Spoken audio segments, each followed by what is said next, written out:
नमस्कार, लाइव लगातार में आपका स्वागत है। मैं हूं नीलय सिंह और हमारे साथ हैं शुभम संदेश के resident editor Sanjay Singh. Sir, स्वागत है आपका। और हम लोग आज चर्चा करेंगे, कल देर रात रघुवर दास को, जो कि पूर्व मुख्यमंत्री हैं झारखंड के और भाजपा के राष्ट्रीय उपाध्यक्ष भी हैं, उन्हें ओडिशा का राज्यपाल बना दिया गया। ये एक बिल्कुल चौंकाने वाली बात थी, क्योंकि इसकी चर्चा फिलहाल तो नज़र नहीं आ रही थी, लेकिन कल देर रात ये घोषणा हुई और उसके बाद से इसके अलग अलग नज़रिए जो हैं वो सामने आ रहे हैं। कहीं पर कुछ बात हो रही है, कहीं पर कोई और बात हो रही है। हमारे साथ संजय सर, हम सीधा इन्हीं से बात करेंगे। सर, क्या लगता है, रघुवर दास जी को राज्यपाल बनाया जाना भाजपा की कौन सी रणनीति मानते हैं? देखिए, रघुवर दास जी को राज्यपाल बनाया जाना भाजपा की रणनीति का ही हिस्सा है, क्योंकि झारखंड में जो स्थितियां पैदा हुई हैं हाल के दिनों में, वो ये था कि पार्टी 4 गुटों में बट गई थी जी। ऐसा मैंने लोगों को की फीलिंग थी। लोगों को ये लग रहा था कि भाई 4 गुट में 4 नेता एक्टिव हो गए हैं इसमें। उसमें एक रघुवर दास जी हैं, एक अर्जुन मुंडा जी का गुट था, बाबूलाल मरांडी के अलग गुट था, दीपक प्रकाश जी जो पूर्व अध्यक्ष थे उनका भी गुट था।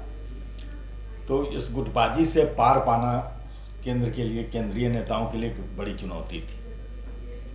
और आने वाले साल में इलेक्शन भी होने वाले हैं, लोकसभा चुनाव भी है, विधानसभा चुनाव भी है, और ऐसे में पार्टी की गुटबाजी में जो गुटबाजी चल रही थी उससे केंद्रीय नेताओं के माथे पर बल पड़ा हुआ है। एक और वो रणनीति तैयार कर रहे थे कि 14 सीटों पर कैसे फतह करनी है, उसकी रणनीति के तहत वो आगे बढ़ रहे थे। लेकिन हाल के दिनों में जो बाबूलाल जी की संकल्प यात्रा भी थी, उसको देख के ऐसा लगा, मतलब यात्रा तो उनकी अच्छी चल रही थी, लेकिन जो बड़े नेताओं का पार्टिसिपेशन जिस तरह से होना चाहिए था उसमें नहीं, वो नजर नहीं, मुंडा जी नजर नहीं आया, रघुवर जी नजर नहीं आया। उससे लग रहा था कि कहीं ना कहीं पार्टी में मतलब गुटबाजी है, खेमेबाजी है। और मान मनोबल के बाद शायद जमशेदपुर की सभा में रघुवर दास जी गए थे, पोस्टरवाद को लेकर वहां भी हुआ था पोस्टर कि उनकी तस्वीर बड़ी, इनकी तस्वीर छोटी। तो ये सब छोटी छोटी चीज़ें थी और ये केंद्र के नेताओं के संज्ञान में आई थी बातें। तो वो इस रणनीति पर काम कर रहे थे कि कैसे इससे हम लोग पार पाएँ। तो अभी हाल के दिनों में, मतलब 2 दिन पहले ही उनको अमर बावरी को नेता प्रतिपक्ष बनाया गया और जेपी पटेल को सचेतक बनाया गया। तो चूंकि ये बनाया गया तो लोगों को ये कर था कि भाई इसमें रघुवर दास जी अभी भी संगठन में बहुत स्ट्रांग हैं और उनके ही लोग दोनों बने हैं। लेकिन अचानक एक दिन बाद ही रघुवर जी को वहाँ का राज्यपाल, उड़ीसा का राज्यपाल बना दिया गया। तो इससे मतलब ये था कि भाई इनको प्रदेश की राजनीति से अलग कर दिया गया, सक्रिय राजनीति से, संवैधानिक पद, न सिर्फ प्रदेश की बल्कि राज्यपाल के बाद तो फिर रिटायरमेंट ही माना जाता है ऑटोमेटिकली। तो वो ये है कि पार्टी में गुटबाजी कम करने के लिए या खत्म करने के लिए ये रणनीति के तहत ही हमको लगता है कि पार्टी के केंद्रीय नेतृत्व ने ये फैसला लिया है। अभी आपने कहा कि अमर बावरी जो कि जेवीएम में भी थे, जेवीएम के टिकट से ही वो विधायक बने पहली बार चंदन कियारी से, और बाबूलाल जी का ही उन्हें आदमी माना जाता है। जेबी पटेल को भी लाने में उनका योगदान था। क्या लगता है कि इन दोनों को बनाया जाना और उसके ठीक एक दिन के बाद रघुवर दास जी को राज्यपाल बना दिया जाना? देखिए, अमर बावरी जी जिस समय पिछला चुनाव जब हुआ था, इसके पिछले चुनाव में जब ये जेवीएम में चले गए, भाजपा से टिकट नहीं मिलने के आसार थे, तो इसलिए वो चले गए थे उसमें, जेवीएम में चले गए थे। और जेवीएम से चुनाव भी जीत के भी आए, लेकिन बाद में फिर भाजपा में चले गए थे।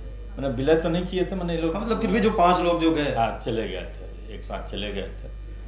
तो बाबूलाल जी को तो तकलीफ तो हुई होगी, क्योंकि जिता के लाए थे वो और उनकी पार्टी के थे, और बदली हुई परिस्थितियों में ऐसा लोग, मैंने पॉलिटिकल विश्लेषक मानते हैं कि बावरी से वो नाराज चल रहे थे, क्योंकि वो उनको में मुख्य समय में छोड़ के चले गए थे।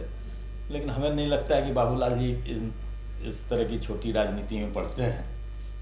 वो सबको गले लगा के चलने वाले नेता हमको लगता है कि हैं आज भी। और तो इनको बनाया जाना, तो उसको तो लोग रघुवर दास के ही एंगल से जोड़ के देख रहे थे, लेकिन चूंकि इनके साथ राजनीति किए हुए थे बाबूलाल जी के साथ, तो अगर बाबूलाल जी की बात करें तो रघुवर दास जी पहले गैर आदिवासी मुख्यमंत्री बने राज्य के, और अभी भी अगर गैर आदिवासी जो प्रत्याशी है, चाहे नेता की बात कर ले, तो ये रघुवर दास ही आते हैं। ओबीसी समुदाय से आते हैं, तो बाबूलाल मरांडी के लिए ये कितना बड़ा लाभ होगा? देखिए, ओबीसी से आते तो हैं जरूर वो रघुवर दास जी, और एक ओबीसी में जो मतलब इनके मतलब फॉलोअर्स थे उनकी संख्या भी झारखंड में अच्छी खासी है, लेकिन उसके विकल्प के रूप में इन लोगों ने पटेल को ओबीसी नेता के रूप में मतलब खड़ा किया कि वो रिप्रेजेंट करेंगे। और चूंकि अभी कुर्मी आंदोलन भी चल रहा है कि वो भी चाह रहे हैं कि आदिवासी का दर्जा मिले, तो ये पॉलिटिकल और जातिगत समीकरण को साधने की रणनीति है जी। अब सर एक और बात आती है सामने, सरयू राय का नाम, जो कि भाजपा की राजनीति में कहा जाए तो बहुत चाणक्य का भी दर्जा उन्हें दिया जाता है, थिंक टैंक। लेकिन रघुवर दास जी से जो उनकी लड़ाई थी और उसी का नतीजा भी हुआ कि रघुवर दास जी अपनी सीट तक नहीं बचा पाए। अब निर्दलीय के रूप में है सरयू राय जी, तो क्या अब यह माना जाए कि उनकी भी वापसी हो सकती है? सरयू राय जी की वापसी की चर्चा तो हमेशा से होती रही है, और चूंकि पार्टी में रघुवर दास जी भी थे तो इस वजह से लोग सोचते थे कि नहीं जी वही लेकिन अब क्योंकि वो राज्यपाल बन गए। हाँ, रघुवर दास जी के रहते हुए भी कई दफ़ा इनकी चर्चा हो रही थी कि ये लौटेंगे, पार्टी में जाएंगे, लेकिन सरयू राय जी की अपनी मतलब नीति है, अपना कुछ सिद्धांत है, और वो अपनी शर्तों पर ही राजनीति करते हैं, तो हमको लगता है कि वो अब उनकी वापसी भी जल्दी ही हो जाएगी। कुल मिलाकर देखा जाए तो अब 2024 की जो चुनाव की जो स्थितियां हैं, अब इस परिप्रेक्ष्य में जब रघुवर दास जी मैदान से बाहर है, एक तरीके से सक्रिय राजनीति से, राज्यपाल बन गए तो उनकी भूमिका बहुत संवैधानिक हो जाती है, तो 2024 में इसका क्या असर पड़ेगा सर? 2024 के चुनाव में निश्चित रूप से भाजपा चाहेगी कि वो यहाँ पर बेहतर प्रदर्शन करे, और उसकी कोशिश भी लगातार हो रही है।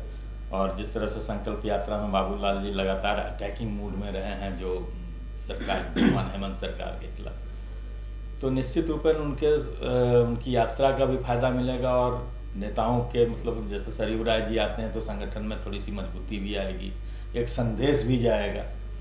क्योंकि पिछले चुनाव में जब रघुवर दास जी खुद चुनाव हार गए थे तो उस समय मतलब सारा ठीकरा इन्हीं के मत्थे फोड़ा गया था कि भाजपा के सत्ता से हटने के पीछे वही कारण है, आदिवासियों के विधकने का कारण भी वहीं उन्हीं को ठहराया जा रहा था।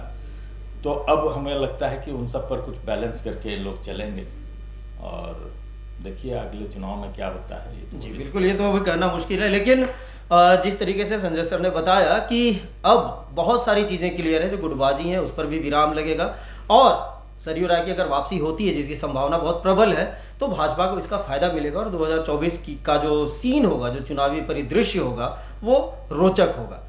इस खबर में इतना ही, फिलहाल मुझे दीजिए इजाजत, नमस्कार। लाइव लगातार के वीडियो को लाइक करें, सब्सक्राइब करें और बेल आइकन को दबाना न भूलें।